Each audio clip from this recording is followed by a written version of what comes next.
inondations spectaculaires du Rhône ont pu donner l'impression que le fleuve avait été dompté grâce aux aménagements réalisés.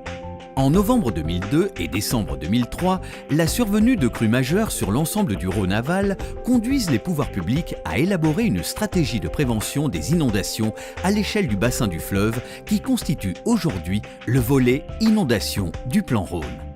Axée sur des principes de solidarité amont-aval, rive gauche, rive droite, cette stratégie, largement débattue dans les comités territoriaux de concertation, vise d'abord à agir sur l'aléa. En sécurisant les ouvrages qui protègent les zones urbanisées, en préservant et en optimisant les champs d'expansion des crues, afin de réduire notamment les débits des crues les plus dommageables pour les secteurs densément urbanisés. L'histoire a prouvé qu'un nouvel événement majeur peut toujours survenir et dépasser les solutions mises en place. Il est donc impératif d'agir aussi sur les enjeux, en maîtrisant l'urbanisation future et en réduisant la vulnérabilité de l'occupation actuelle lorsque c'est possible.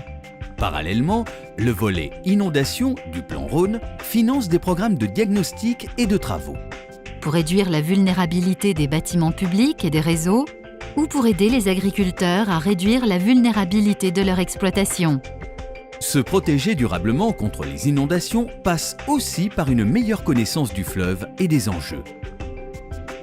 Par la préparation à la gestion de crise et une meilleure anticipation et prévision des crues.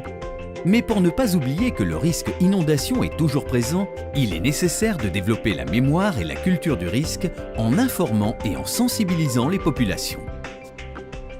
La prévention des inondations prend tout son sens dans la longue durée pour assurer la gestion de ce bien commun qu'est le Rhône, pour pérenniser la compétitivité de la vallée rhodanienne parfois exposée à des crues majeures, pour articuler les enjeux locaux avec l'échelle plus globale du bassin.